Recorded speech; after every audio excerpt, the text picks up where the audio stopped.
Hello everyone. आज से हम शुरू करेंगे अपने इकोनॉमिक ज्योग्राफी आर्थिक भूगोल के इम्पोर्टेंट क्वेश्चंस। ऐसे हमने ना सारे इम्पोर्टेंट अपनी जितनी भी यूनिट्स सिलेबस वाइज उनके एमसीक्यू वाइज प्रैक्टिस कर लिए और कॉन्सेप्ट थ्योरीज वगैरह भी कर लिए, और जो बाकी बची हुई यूनिट्स हैं वो हम धीरे धीरे कवर कर लेंगे। और ऐसे ही हमने ना हिंदी मीडियम में भी करे हैं सारे टॉपिक्स और इंग्लिश मीडियम में भी।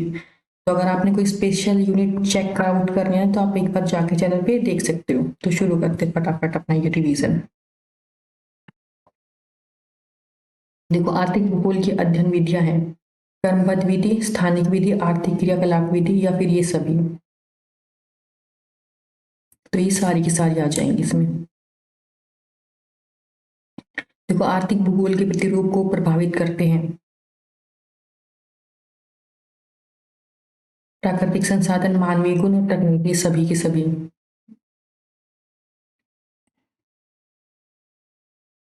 फिर संसाधन संरक्षण है,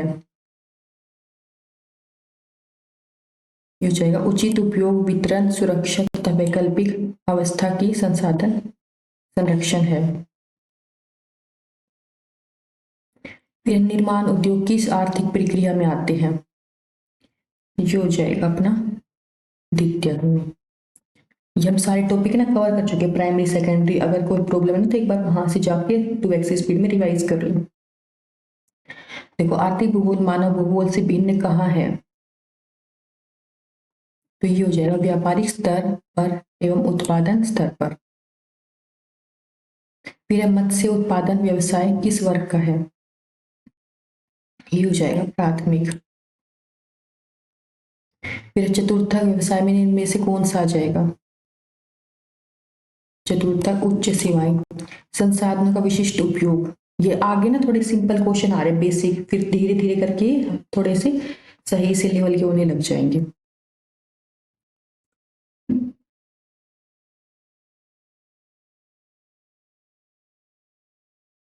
देखो, मानव के गुणात्मक जीवन स्तर को उच्च करता है। फिर प्राकृतिक संपदा तथा प्राकृतिक संसाधन कहलाता है जबकि उसका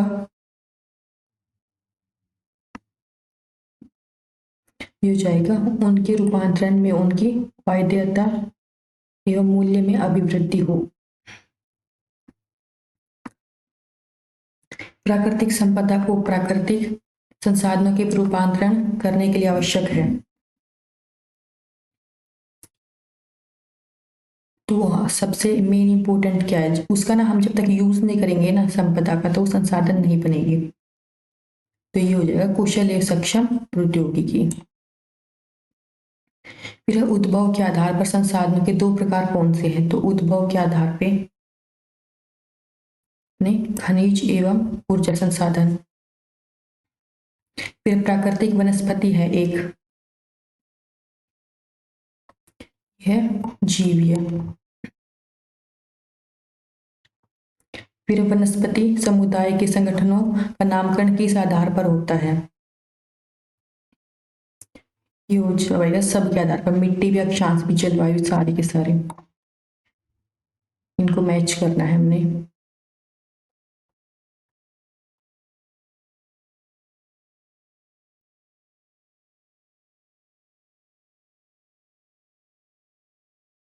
तो ये हो जाएगा इससे लक्षण। देखो, जल हवा हो गए अपने विरल, और ये हो गए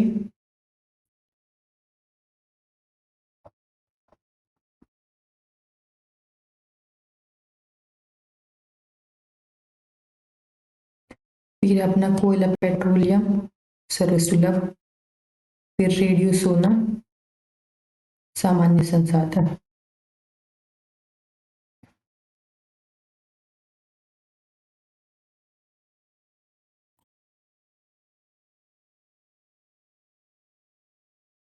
फिर प्राकृतिक संसाधन प्राकृतिक उपहार है, क्योंकि मानव उसका उपयोग अपनी आवश्यकताओं की पूर्ति के लिए करता है। फिर स्थूल कर तथा पाइप के वृक्ष मुख्यतः किस प्रकार की वनों में पाए जाते हैं, ये हो जाएगा टैगा। फिर मध्य रेखीय वन ब्राजील में किस नाम से जाने जाते हैं? ये हो जाएगा ना, सैनवाज में। फिर सर्वाधिक टैगा वन किस महाद्वीप में है? यह उत्तरी अमेरिका में।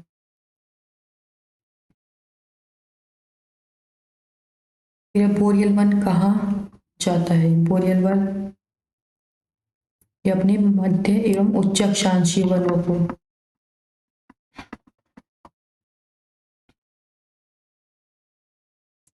फिर है यूकेलिप्स वनस्पति है, ये हो जाएगी मरुस्थलीय पे। मत्स्य विकास के उपयुक्त भौगोलिक दशाएं हैं। मत्स्य विकास के लिए देखो, महाद्वीप के निमग्न तट पर, कटिपटी तट रेखा पर गर्म और ठंडी धाराएं जहां मिलती है वहां, तो ये सारी जगह पे।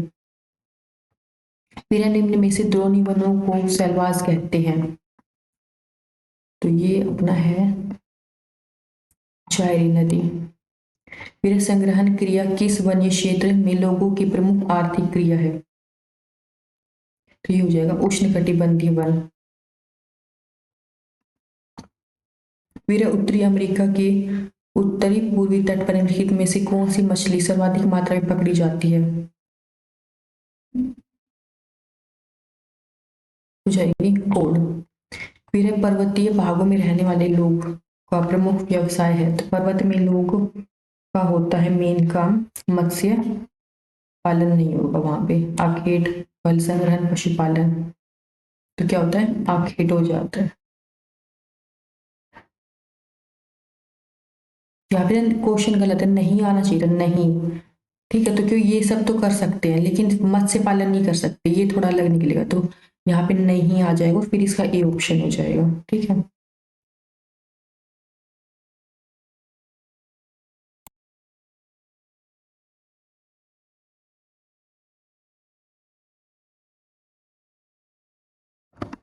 फिर है मछलियां सर्वाधिक किस सागर में पाई जाती है?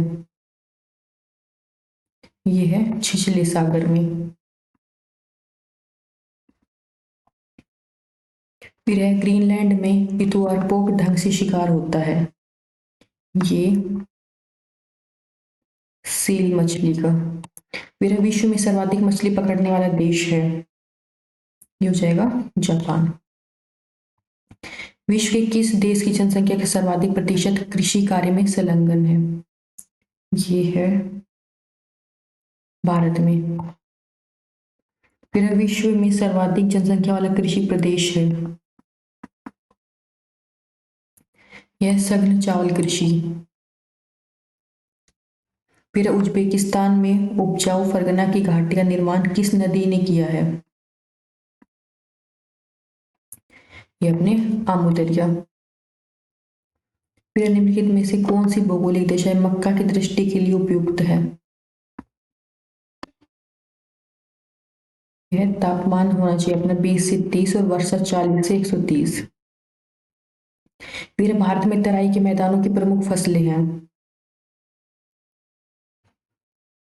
यह गन्ना व चावल।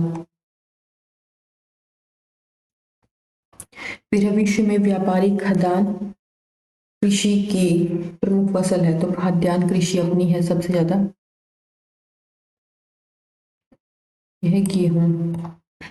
फिर विश्व में चावल का कटोरा किस देश को कहते हैं? यह है थाईलैंड।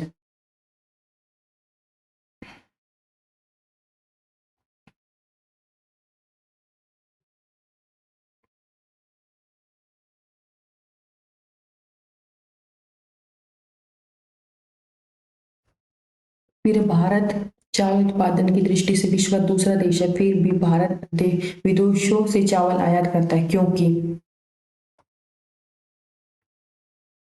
देखो हम चावल मंगवाते भी और बेचते भी, जो अच्छी क्वालिटी का है ना, जैसे अपना बासमती, वो तो हम बेच देते बहुत महंगे दामों पे। देखो भारत अपने देश की खपत को पूरा करने के लिए चावल आयात करता है।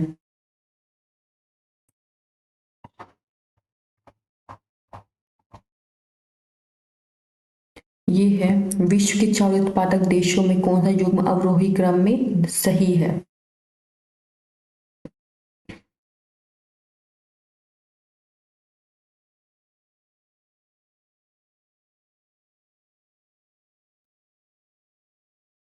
तो ये है पहले तो चीन, भारत और फिर जापान। फिर चावल एक फसल है, तो ये कहाँ की है, कौन से रीजन की? यह उष्ण आर्द्र कटिबंधीय। फिर विश्व के गेहूं उत्पादक क्षेत्रों का माप आप निम्नलिखित में से किसे शामिल नहीं करेंगे? तो गेहूं नहीं है जहां पे, यह अफ्रीका में नील नदी की घाटी, यहाँ नहीं होता। बाकी यहाँ प्रेरी, स्टेपी और ये पैम्पास सारी जगह क्या है, घास के मैदान, तो यहाँ पे अच्छे होते गेहूं। फिर एक गेहूं एक फसल है, तो कौन से टाइप की है? यह शीतोष्ण कटिबंधीय। फिर असंगत युग्म को छाटिए। देखो ये गलत है बस। देखो राष्ट्रकुल यूक्रेन, रूसियस, चीन, जैजवान, तो बस ये गलत है अपना।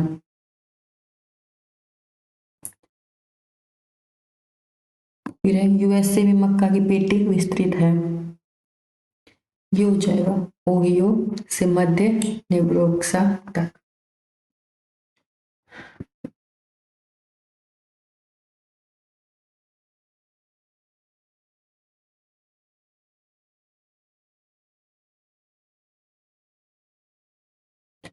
देखो भारत, चीन, पाकिस्तान, कजाकिस्तान, कपास के अकॉर्डिंग ये है निम्न में से किस उष्ण कटिबंधीय वृक्ष में रस तैयार किया जाता है?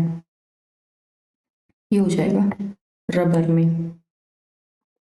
फिर विश्व में सर्वाधिक स्वादिष्ट कहवा माना जाता है?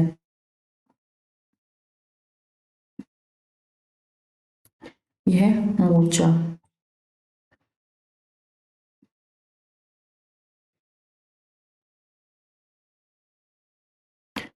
देखो ब्राजील में कहवा के बागानों को कहा जाता है, ये हम इसको बोलते हैं फेजेंडा। फिर निम्न युग्मों में चाय उत्पादन के लिए कौन से युग्म आरोही अवरोही क्रम में हमें लगाने चाय के अकॉर्डिंग? ये हो जाएगा भारत, चीन, श्रीलंका, कीनिया। फिर सबसे उत्तम समझे जाने वाली सागर द्वीपीय कपास किस देश में पैदा होती है? यह है बारबाडोस। फिर यूएसए की कपास पेटी में निम्न राज्यों में से कौन सा राज्य शामिल नहीं है?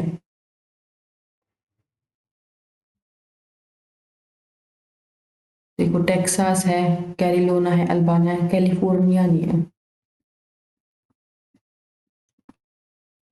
फिर ब्राजील के अल्बास प्रदेश की प्रमुख फसल है,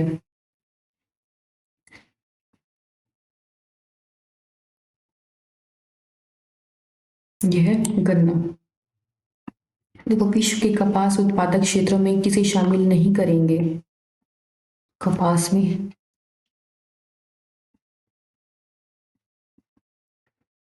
तो यहाँ पे नहीं होगी, ब्राजील में अमेजन नदी की घाटी के तट पर।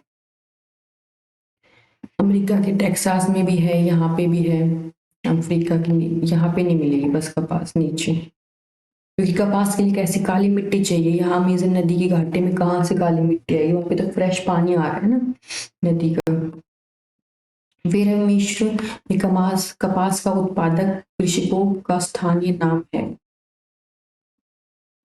ये हो जाएगा पहला ही। फिर निम्नलिखित क्षेत्र में से ब्राजील को कपास उत्पादक क्षेत्रों में किस शामिल नहीं करेंगे?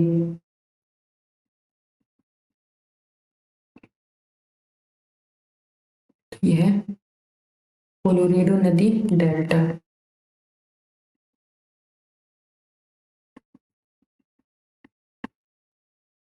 फिर निम्न में से भारतीय रबर है, यह है फिक्स स्टाइल का। फिर निम्नलिखित में से कौन सी किस्म रबर की नहीं है?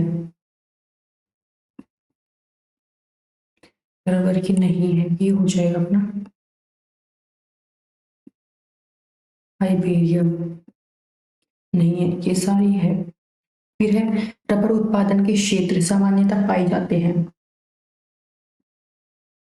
ये हो जाएगा भूमध्य रेखीय प्रदेश में। फिर है रबर उत्पादन के क्षेत्र सामान्यतः पाए जाते हैं, ये भी सेम उसी की तरह था, ये हो जाएगा भूमध्य रेखीय प्रदेश में।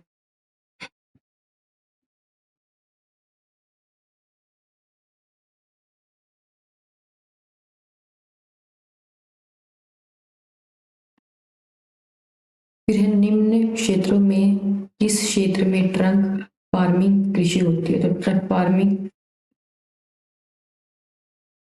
यह न्यूयॉर्क पश्चिमी प्रदेश में। फिर है विश्व में शाकाहारी सभ्यता नाम किस प्रदेश का है, तो ये अपना मॉनसून एशिया। फिर बसंतकालीन गेहूं किस प्रदेश में पैदा होता है, बसंतकालीन यह कनाडा के प्रेरी में। फिर इनको हमने मैच करना है अब।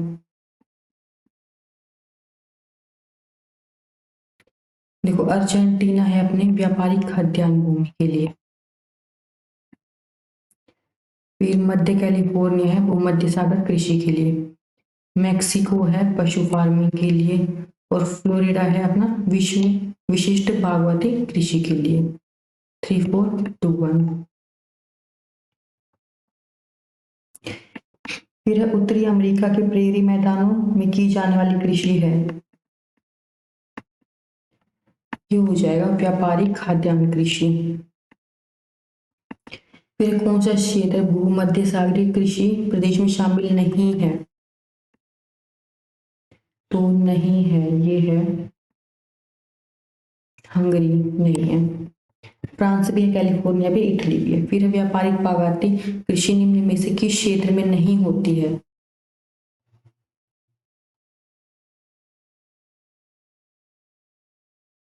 यह दक्षिण पश्चिमी एशिया में नहीं है व्यापारी, क्योंकि अपने यहाँ बहुत ज्यादा पॉपुलेशन है, तो जितना हम उगा रहे हैं उतना हम खा लेते हैं, व्यापार करने का इतना बनता नहीं है। फिर चावल विहीन गहन निर्वहन कृषि क्षेत्र को कहते हैं, यह शुष्क खेत कृषि। फिर है प्रारंभिक स्थायी कृषि निम्नलिखित में से किस प्रदेश में होती है, यह आर्द्र उष्णकटिबंधीय मैदानी भाग में।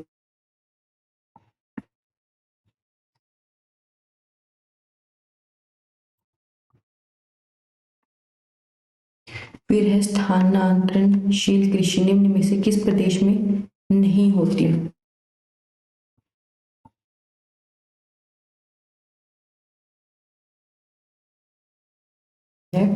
दक्षिण पश्चिम एशिया में नहीं होती।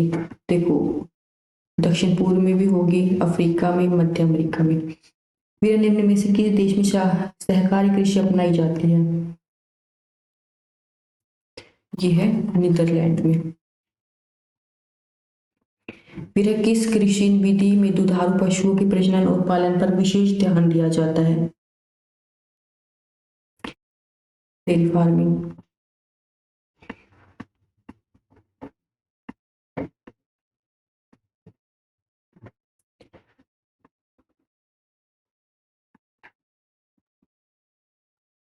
ये विस्तृत कृषि की है, ये अपनी हो जाएगी। इससे प्रति व्यक्ति उत्पादन अधिक होता है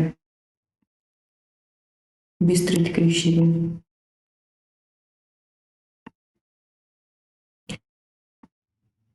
फिर देखो भारत में कौन से भाग में स्थानांतरित कृषि विधि अपनाई जाती है, ये अपना हो जाएगा उत्तर पूर्वी में। फिर निम्नलिखित कथनों में से जीविका कृषि में संबंधित कथन का चयन कीजिए, यह इसमें कृषि उपज किसान के परिवार में ही खप जाती है, जीविका कृषि, ठीक है, सिर्फ अपने जीवन यापन के लिए करें। फिर है विश्व में आजकल सर्वाधिक ऊर्जा किस संसाधन से प्राप्त होती है, सर्वाधिक ऊर्जा यह है प्राकृतिक गैस से। फिर है निम्न में से कौन ऊर्जा का वाणिज्यिक स्रोत नहीं है,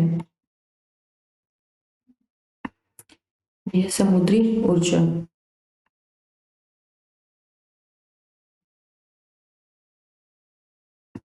फिर किसको सामरिक खनिज कहते हैं? ये हो जाएगा परमाणु ऊर्जा से संबंधित खनिज को। फिर है रूर बेसिन किस देश में है?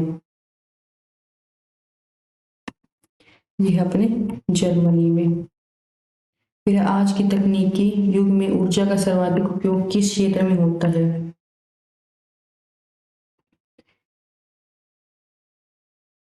यह औद्योगिक कृषि में।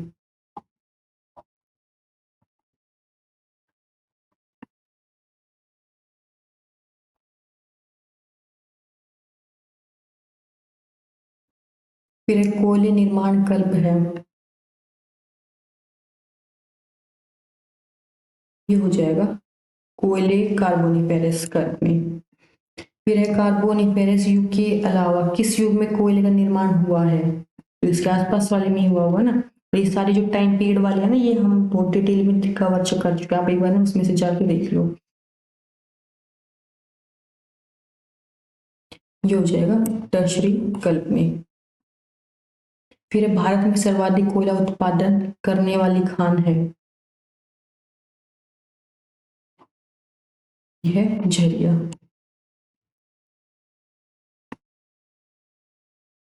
फिर निम्नलिखित में से किस प्रकार की कोयले की खदान नहीं होती है?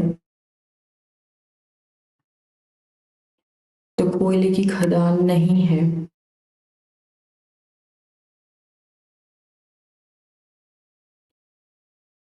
देखो तो शेफ्ट में भी है, धरातल में भी है, ड्रिफ्ट में भी है, पहाड़ी में नहीं होगा।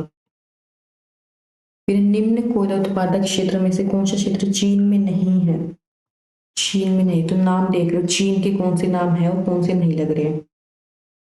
देखो आयोन, ये अमेरिकन नेम सा लग रहा है ना। ये देखो शांटू, शांची, चुंगकिंग, ये सारे चाइनीज नाम लग रहे हैं। ये है शैलेशिया कोयला उत्पादन क्षेत्र किस निम्न में से इसमें से कौन से मिलेगा?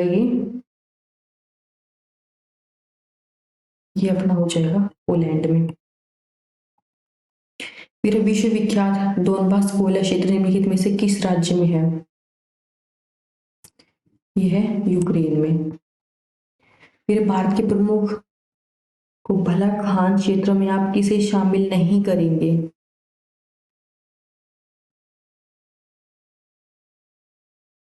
ट्रम्प को नहीं शामिल करेंगे। झरिया भी है, रानीगंज भी, बोकारो भी है।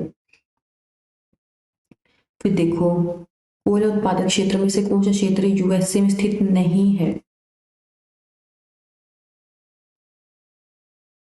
तो बगोटा कोयला क्षेत्र नहीं है। देखो खनिज तेल का खनन किस प्रकार की शैली में किया जाता है? यह है परतदार, जो लेयर लेयर होते हैं ना उसमें से खनिज निकलते हैं। आपने वो तो हम सारे ना स्रोत टाइप देख चुके हो, और इसमें कैसे ये निकलते हैं, तो एक बार आप ना वहां से देख लो अगर वो इस टॉपिक में प्रॉब्लम होती है, या फिर अपने नोट्स में से देखो। जब खनिज तेल का निर्माण ऑक्सीजन के अभाव में जैविक पदार्थ की सड़न गलन से होता है तो उस क्रिया को क्या कहते हैं?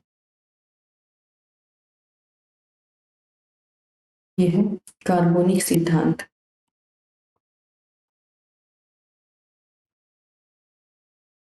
फिर है ऊष्मा का प्रयोग करके चट्टानों से तेल निकालने की प्रक्रिया को कहते हैं। ये हो जाएगा विलायक निस्सारण विधि।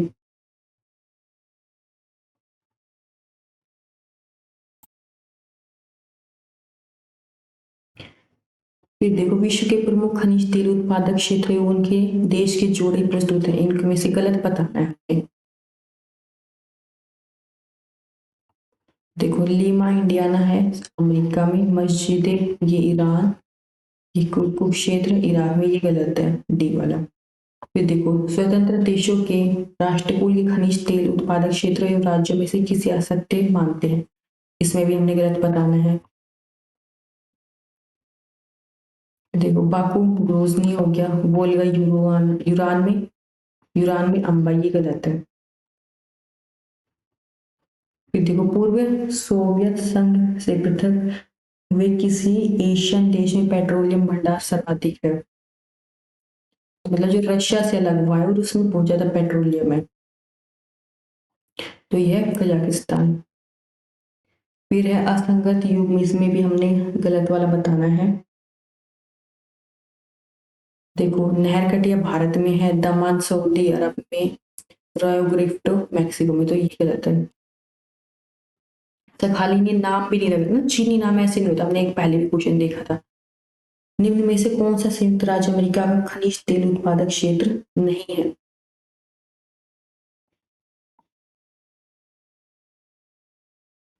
ये हो जाएगा महान झील क्षेत्र। फिर जल विद्युत उत्पादन के लिए निम्न दशाओं में से किस देश की दशा आवश्यकता नहीं है? यह है नदियों की ढाल। फिर निम्न में से किस क्षेत्र में जल विद्युत शक्ति का अत्यधिक विकास किया गया है? यह टेंसी नदी घाटी। फिर कौन सा रसायन लौह आवश्यक के साथ मिलने पर उत्तम लौह आवश्यक होता है?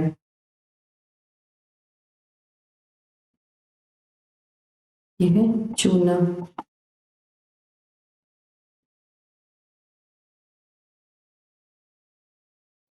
सोवियत संघ में सर्वाधिक लौह आवश्यक उत्पादन करने वाला क्षेत्र है? यह है पीवाई राव। देखो कौन सी अभ्रक में से नहीं है, इनमें से जो अभ्रक उसकी विशेषता इनमें से कौन सी नहीं है, तो बाकी है। ये देखो पारदर्शी है, तो ये तो हो नहीं सकता, या तो है वो नहीं है तो ये नहीं है। लचकदार खनिज है और हल्का खनिज है, तो बी नहीं है ये।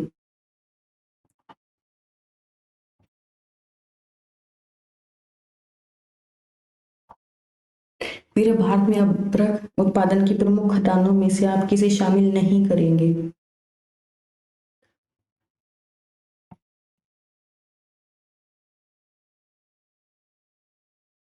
कोडरमा भी है, कबोली भी है, भीलवाड़ा भी है, सिंगरौली भी है। ठीक है, हमने इस क्लास में 100 क्वेश्चन कर लिए ना, आगे के नेक्स्ट हम अपनी नेक्स्ट क्लास में करेंगे। और आप अगर आपको ये फीडबैक या सजेशन है तो आप मेरे को कमेंट में बता सकते हैं। मिलते हैं अपने नेक्स्ट क्लास में। Thank you.